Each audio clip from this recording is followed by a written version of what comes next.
We begin with something we all recognize, a feeling in the body before the day even starts. Tight shoulders, but jaw that holds on, a breath that stays shallow, and a mind that wakes already running. If you have ever felt that, you are not alone, and you do not need to fight yourself to be free.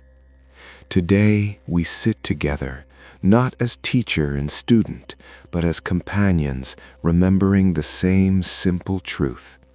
A good day does not begin out there.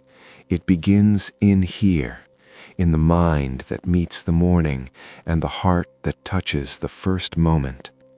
So let us start with a few gentle questions.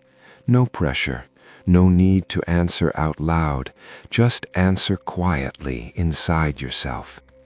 Right now, are you having a good day? Whatever your answer is, that is already honest. Now a second question. Why? If it is a good day, why is it good? If it is a hard day, why is it hard? Most of us answer by pointing to conditions around us, and we do it so naturally that we rarely notice the pattern. Now, one more question. Tomorrow, would you rather have a good day or a bad day? And the day after? And next week? And next month? We know the answer. We want a good day every day, not only when life goes our way, not only when everything feels easy. So the real question becomes this: how do we stop renting our peace to circumstances? How do we stop placing our happiness into the hands of whatever happens next? How do we build a steadiness that does not collapse when one small thing goes wrong? In Buddhist mind training, we learn a gentle revolution. We learn to stop running and come home, to touch the present moment deeply, because the present moment is the only place a good day can actually happen. We often live as if happiness is somewhere else, somewhere later, and we treat today like a bridge we must cross. We hurry through meals, we hurry through conversations, we hurry through our own life, and we do not notice what we are doing. We are alive, but we are not here. In this tradition, there is a teaching sometimes called aimlessness. It does not mean having no direction. It means we stop turning our life into a chase, and we stop using each moment only as a tool to get to the next. When we practice this, we discover something surprising. Peace is not waiting at the finish line. Peace is already inside the step, inside the breath, inside the way we look at life. A good day is not something we capture at the end. It is something we cultivate from the inside, starting from the first moment we wake. There is a simple image in Buddhist practice. Waking up, we smile. A new day is here, and we quietly promise to live fully in each moment and to look at the world with eyes of love. We do not need to force ourselves into joy. We only need to stop stepping on our joy. So let us look more deeply at what makes a day feel good, not on the surface, but at the roots. A day feels good when the mind is at peace, even if the day is full. A day feels painful when the mind is agitated, even if the conditions appear perfect. That is why two people can live inside the same situation, and one feels grateful while the other feels trapped. The outer world did not change, but the inner lens did. And this is not theory. Think of a time when everything went right, yet inside you still felt restless, unable to taste the sweetness that was already present. Then remember a time when things were difficult, yet something in you stayed steady. You adapted, you stayed kind, and you did not lose yourself. That day may have been hard, but it was not a wasted day. So the question becomes, how do we train the mind to be that steady place? In Buddhist teaching, we speak about seeds in consciousness, seeds of fear, anger, gratitude, joy, patience, and understanding. Each day, certain seeds are watered, and what is watered grows. When we keep watering worry, worry becomes our inner climate. When we keep watering resentment, resentment becomes our language. When we water calm and gratitude, we create a different inner weather. We are not trying to pretend suffering is not there. We are learning not to lose the flowers of joy while we face what is difficult. And we learn to live so that happiness is not an accident, but a skill. Now let us bring this into a very practical frame. If we want a good day every day, we need to stop making the day responsible for our state of mind. Many of us say, I will be peaceful when my tasks are finished. I will relax when people behave the way I want. I will be happy when life becomes less demanding. But life keeps arriving with new demands and new waves. If our peace depends on the ocean being still, we will not have peace. We need another kind of stability, the stability of a mountain. The ocean can rage, and the mountain still stands. The mind can become that mountain, not by becoming hard, but by becoming present. One of the simplest instructions in Buddhist practice is this: do not lose yourself in the past. Do not lose yourself in the future. Do not get caught in fear, anger, or worry. Come back to the present moment. Notice how gentle that is. It does not say, destroy your worry. It does not say, eliminate your fear. It simply says, come back. Because the present moment is not an idea, it is the only solid ground we have. And we need to understand something important. Worry often feels like action, but it is not. It is frequently a form of running. We imagine that if we worry enough, we will be safe, and if we replay a conversation enough, we will finally gain control. But worry does not solve the problem. It drains us and fills the heart until the heart becomes tired. Mind training is not about being careless, it is about being clear. When the mind is clear, we can respond wisely. When the mind is agitated, we react blindly. A good day every day is not a day with no problems. It is a day where we do not abandon ourselves. So what do we do in real life, not in perfect conditions? We begin with the practice of stopping. Stopping does not mean freezing. It means interrupting the momentum of running long enough to recognize what is happening inside. The moment we recognize a habit energy, it loses some of its power. We can say quietly, hello, worry, I know you. Hello, irritation, I know you. Hello, impatience, I know you.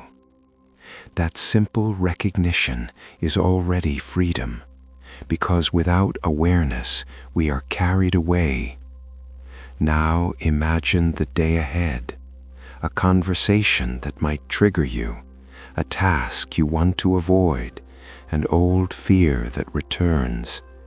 Without training, the day takes us, and we become pulled by each circumstance. With training, we do something different. We return to the body. We return to now. We return to awareness. Mindfulness is an energy that embraces what arises and transforms it, not through force, but through presence. And mindfulness is not only for sitting. If peace appears only when we sit, then it will be fragile. We need to bring mindfulness into daily life, into walking, eating, speaking, listening, working, resting. Let us create a gentle blueprint for a good day. We can start in the morning, not by rushing, but by arriving. We do not need a ceremony, only a small pause to remember, I am here. This day is a gift, not because it will be perfect, but because it is alive. We can notice light, sky, and the simple fact that we can see. Then we choose what we water first. This matters more than we think, because the first seeds we water in the morning often determine the emotional direction of the day. If we water urgency first, the day becomes a race. If we water gratitude first, the day becomes a path. We learn to touch what is nourishing, not to deny pain, but to balance it, so the heart does not dry out. As the day unfolds, the training continues in the exact moments where we usually lose ourselves. When plans change, when someone speaks sharply, when something does not go our way. This is where we remember that it is not what happens that decides whether we have a good day, but how we meet what happens. We practice a small space between what we feel and what we do. In that space, we regain choice. We can ask, what seed is being watered right now? And we can choose to water a different seed with our next response, not perfectly, but consciously. We can carry one simple intention. Today I will not rush my words. Today I will not rush my steps. Today I will return to myself before I return to the world. This changes everything, because the mind stops being dragged and starts leading. Now let us speak about the hardest part, when the day is not merely inconvenient, but truly painful, when there is loss, disappointment, or something breaks inside. In those moments, we may want to rush into a philosophy and force meaning too quickly. Buddhist practice allows us to be more honest. We can say, suffering is here, and we do not have to run from it. We can look deeply and listen, not because suffering is a punishment, and not because we are meant to be broken, but because suffering can become a bell that calls us back to what matters, back to compassion, back to humility, back to our true home. A good day is not the absence of suffering. A good day is a day we meet suffering without becoming harsh, numb, or disconnected from love.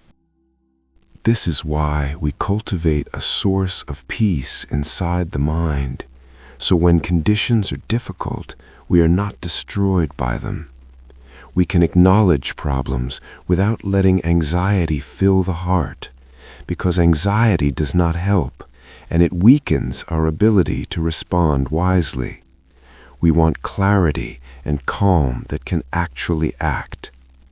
So we keep returning to the present moment, returning to what is real, returning to what is in front of us, a cup of tea, a step on the ground, a sound of wind, a human face. These are not small things.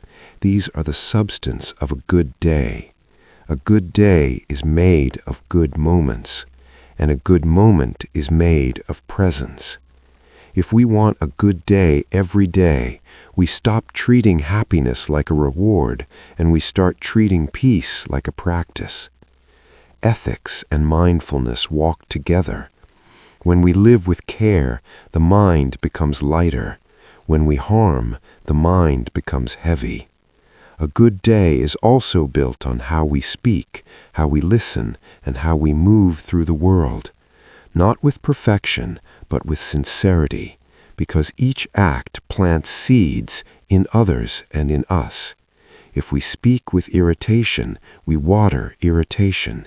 If we listen with presence, we water presence. Slowly, a new habit grows, a habit of being here.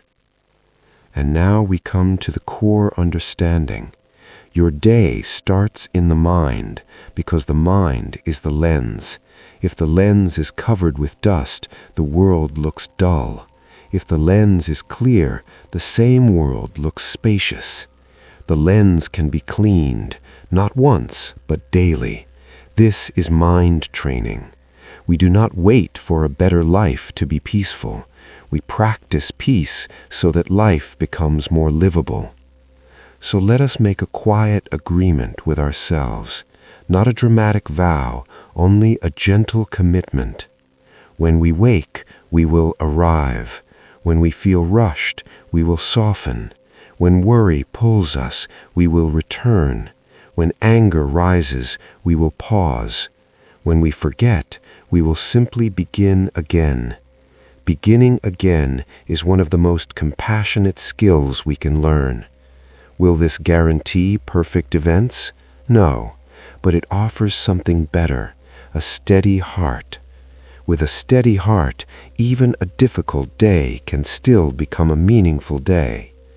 Before we close, let us do one small reflection. Think of tomorrow and picture the first moments of your morning. You open your eyes and the day is new. What seed do you want to water first? Calm, gratitude, patience, or love?